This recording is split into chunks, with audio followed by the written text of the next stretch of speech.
Olá pessoal, tudo bem? O meu nome é Jéssica e este é o Dia de Livro.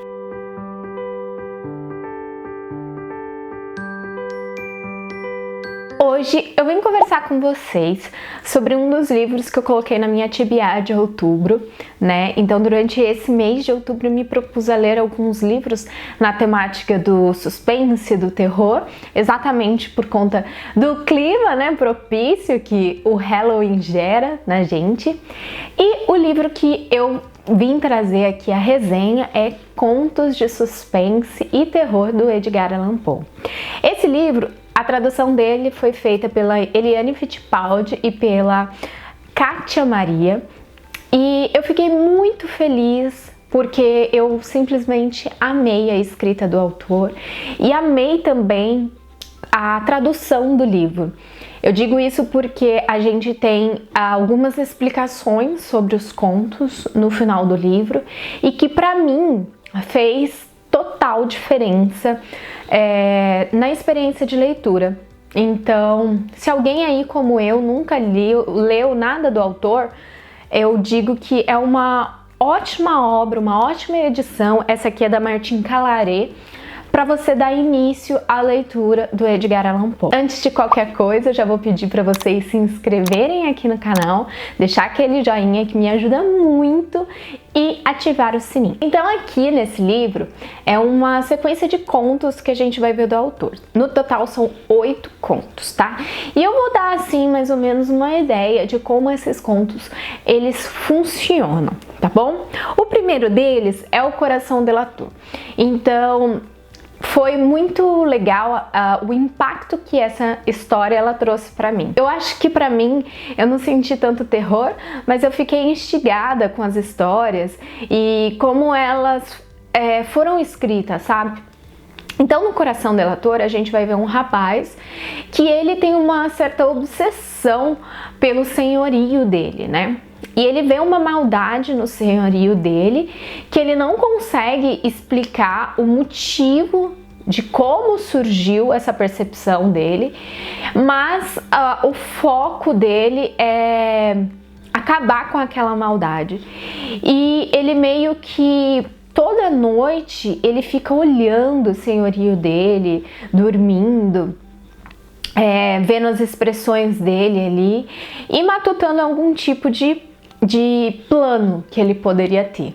Então, ao final desse conto, eu fiquei extremamente feliz, porque o título do conto, ele tem muito a ver com a resolução da história, mas eu não esperava ficar tão impactada assim já de cara, sabe? Li muito rápido e eu gostei bastante, sabe?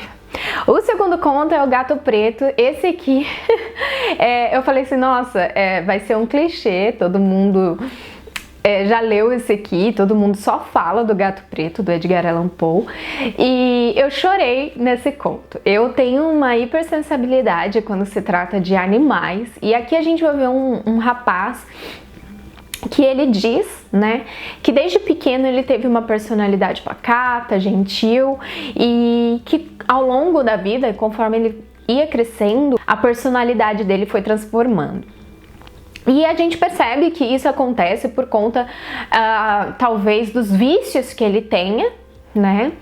Não existe um motivo, né? O autor, o Edgar, ele não fala, é por conta disso, mas a gente percebe, até porque ele não tem problema nenhum. Ele é um rapaz que ele é bem de vida, tem uma esposa super doce, uma casa abastada, cheia de animais. E aí quando ele começa a se transformar, ele concentra o seu ódio, né, nesse elo fraco, que ele diz que é fraco, né, que ele vê como possível de receber a sua fúria sem ter uma retaliação. Então ele desconta todo esse ódio, tudo que ele sente ali nos animais e na esposa. E eu fiquei realmente muito sentida, sabe? Não achei em nenhum momento aterrorizante, não achei em nenhum momento que fosse um suspense, por mais que tenha elementos sobrenaturais ali, eu achei que foi cruel na realidade, mas eu posso dizer que foi um dos contos preferidos que eu li aqui. Não foi o preferido, mas que mexeu muito comigo e que é bem diferente do Coração Delator, apesar de eles serem muito parecidos, tá? O terceiro é o William Wilson. A gente vai ver um rapaz aqui desde a sua infância até a sua vida adulta. Ele tem um problema com o nome e com a existência dele. E esse problema, ele se agrava quando ele vai à escola, depois de uma determinada idade, e ele encontra um rapaz que é muito igual a ele, sabe? Desde data de nascimento, nome, altura. Ele tem poucas peculiaridades diferentes, mas de maneira igual é como se eles fossem gêmeos. E aí a gente vai acompanhar a jornada desses dois rapazes ao longo do livro, não, né? Do conto. E ver como que o William Wilson, ele lida com essa situação. Porque ele vê naquele irmão dele, né, tudo que ele não gosta nele. E é isso que deixa ele mais furioso, né? É uma história pra gente refletir sobre o que a gente vê no espelho de nós mesmos e um pouco sobre a consciência que a gente tem sobre as coisas, sabe? É excepcional também, um livro excepcional. E não tenho nem o que falar. Eu acho que esse vídeo todo eu vou falar que os contos são maravilhosos. O próximo é o Metzengersten. Esse eu acho que foi o conto que menos me agradou no livro, que na realidade ele vai trazer a história de duas famílias que são rivais dentro ali da sua comunidade e que existe uma profecia que fala que a família, né, mais abastada, que é a Metzengersten, ela vai se sobressair sobre a outra, né? E essa rivalidade, ela dura gerações até o momento em que uma criança, né, praticamente, um rapaz de 18 anos, que eu acho que ele é um barão, ele assume todas as posses dessa família Metzengersten, e é quando tudo parece que vai meio que água abaixo, sabe? Posso dizer que foi o conto que menos me interessei, assim. Achei uma narrativa mais comum, ela é bem específica do Edgar Allan Poe. Eu acho que assim, não a narrativa em si, mas a história, né? E ela tem assim seus elementos sobrenaturais, mas é legal, é uma leitura legal, mas dentre as outras que eu já vinha lido, né, anteriormente, deu uma caída pra mim nos contos, sabe? É como se a gente tivesse chegado ao pico e depois foi descendo. E aí a gente vai para o Barril do Amontilado, que ele sobe assim, ó, rapidamente o nível. Aqui a gente vai ter, eu não sabia o que era amontilado, pelo que eu pesquisei, uma espécie de vinho. E aí a gente tem um narrador, e isso é muito interessante de falar, a maioria dos narradores aqui, eles não se identificam. Às vezes você sabe quem que tá contando essa história, mas não existe nome, não existe descrição, a gente tem poucas informações sobre o narrador. E o narrador aqui, ele conta, né, que ele conhece uma pessoa e essa pessoa, ela é muito legal, tudo, só que ela faz uma ofensa a ela. E que ele acredita que quando você vai se vingar de uma pessoa, não basta só você se vingar, você tem que fazer com que a pessoa saiba que é você que tá fazendo aquilo. E ele, então, né, ele arma um plano ali em que ele chama essa pessoa que ofendeu ele para ver um carregamento de amontilado, que seria desses vinhos, falando que pagou muito barato. E esse rapaz, ele vai até a casa dele para ajudá-lo e ver se realmente é um amontilado ou não. E aí se inicia, né, o plano de vingança do nosso narrador. E eu particularmente não esperava que fosse acontecer o que aconteceu. Isso me surpreendeu bastante e foram uma das histórias que eu mais gostei, porque a vingança que ele planejou, a impressão que me dá é que ela já vem ocorrendo há gerações, até por conta de um diálogo que existe ali falando sobre o brasão da família. Então, para quem tem interesse em ler esse conto, quando você vai ver lá que tem muita nuance do que está acontecendo na história quando eles têm esse diálogo. E eu fiquei assim, extasiada com o final, achei fantástico, eu achei que concluiu muito bem o conto. E dentre das outras coisas que aconteceram nos outros contos, eu acho que foi um dos desfechos mais terríveis que poderia acontecer. Mas eu gostei bastante. A Queda da Casa Usher. Esse aqui também, ele deu uma esfriada pra mim quando eu tava lendo. Mas, como eu disse, a tradução desse livro é muito boa. E no final do livro a gente tem algumas explicações sobre os contos que elucidam algumas coisas que a gente não consegue ver exatamente por conta da tradução. E uma delas é o nome Usher, que faz total sentido depois que você lê o conto, você ter essa separação e essa noção do que significa o Usher dentro da história. Por isso que eu falo que esse livro aqui, ele é ótimo para iniciantes, para quem nunca teve contato com Poe. Não tive muito contato com outras edições, mas principalmente por causa do pós-fácil aqui, eu acho que vale muito a pena, tá? Então aqui nessa história a gente vai ver um rapaz que ele recebe uma carta de um amigo de infância falando que ele tá muito doente e que ele gostaria da visita, né, dele. Então ele vai até essa casa, que é a Casa Usher, e a gente tem uma descrição de uma casa de terror mesmo, sabe? Um lago negro, uma casa com algumas rachaduras. A gente vê um rapaz, né, moribundo ali, meio que num estado doente, sem perspectiva de recuperação. E esse rapaz, ele chega exatamente no dia que a irmã do Roderick Usher falece, né, que é a Madeleine. Como eu disse, esse narrador também a gente não sabe quem é, a gente só sabe que ele convive ali com o Roderick durante alguns dias até a gente ter o ápice da história. Achei muito legal, muito interessante. Literalmente acontece a queda da Casa Usher, e eu acho que eu só não me apaixonei porque existem outros contos fantásticos. Então, não que ele caiu o nível ou qualquer coisa assim, eu acho que é mais questão de gosto mesmo. Então esse conto em específico, ele não me pegou tanto. Ainda mais você saindo do barril do amontilado e indo para Casa Usher. Então é como se você fosse para um nível muito alto e caísse, e então as suas expectativas estavam altas, sabe? Mas não tenho o que falar também. E o próximo é O Poço e o Pêndulo, que eu posso dizer com certeza que foi o meu conto favorito do livro.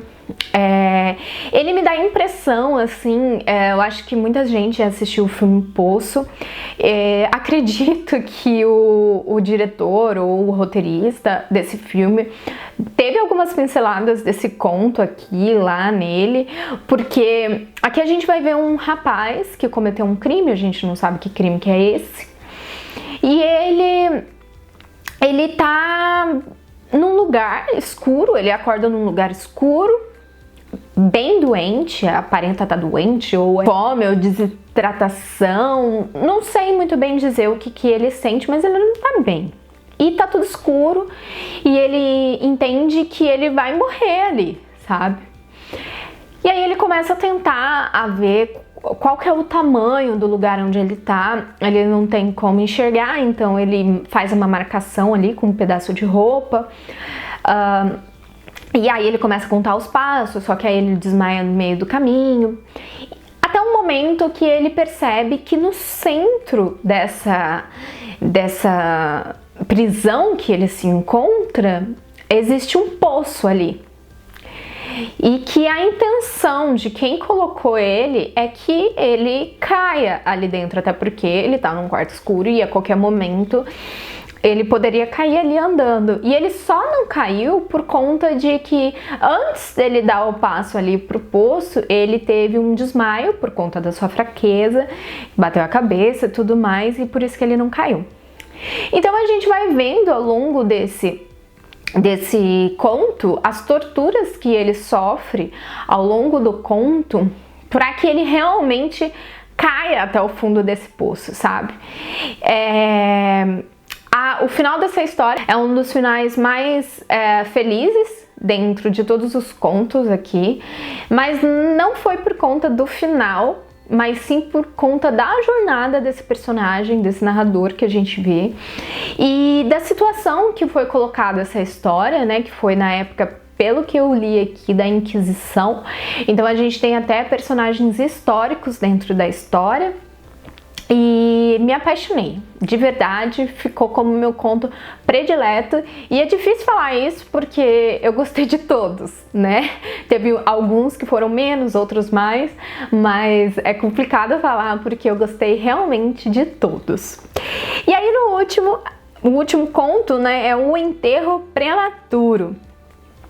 Esse aqui é um conto que vai falar sobre o medo que a gente tem, né? E é explicado bastante isso no pós-fácil desse livro, sobre o medo que a gente tem da morte, mas nesse caso, o nosso narrador, ele não tem o medo da morte. Ele tem o medo de ser enterrado vivo. Ele tem uma doença que, desde a sua infância, que em determinado momento ele desmaia ali, os seus batimentos cardíacos ficam super baixos e ele aparenta estar morto, né? E às vezes ele fica isso por horas ou por semanas. E o maior medo dele é morrer, é acharem que ele morreu e enterrar ele vivo. Então ele acaba criando vários mecanismos, criando várias formas de, caso ele seja, né, colocado no caixão vivo, ele consiga sair daquela situação de apuro. Mas ele tem mais um ponto referente à doença dele, que é um estado em que ele fica meio que viajando na maionese, logo quando ele acorda de um sono. Esse sono pode ser referente à doença ou um sono normal, em que ele vê algumas coisas ali e acha que está em determinadas situações. É uma história também que tem um dos finais felizes. Eu acho que essas duas histórias foram colocadas no final do livro exatamente para a gente ter aquela impressão de esperança depois de tanta coisa terrível ao longo do livro. E também é muito legal porque a gente trata um pouco desse medo, né? Porque o ser humano, independente da sua época de existência, o maior medo do ser humano é a morte, né? E além da morte, é o medo de sofrer enquanto morre. Então, você se imaginar sendo enterrado vivo deve ser desesperador e sei lá, um dos terrores para se conviver assim, de maior aflição que uma pessoa pode ter. Então eu acho que é isso, pessoal. Esse livro, de verdade, eu recomendo muito. Como eu disse, essa edição, ela é linda por fora e por dentro também. As histórias são fantásticas. Provavelmente eu vou comprar um outro livro dessa história.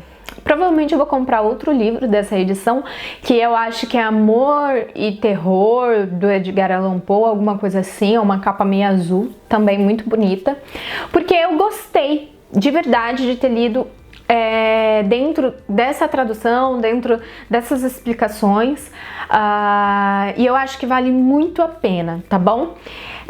Se vocês gostaram do vídeo, né, não deixem de me seguir também lá no Instagram. Eu sempre tô postando alguma novidade ou conversando com vocês.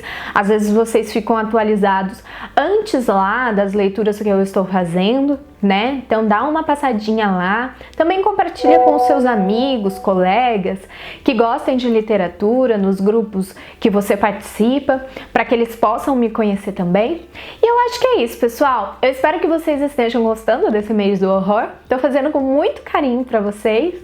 E eu acho que é isso. Um grande beijo. Tchau, tchau!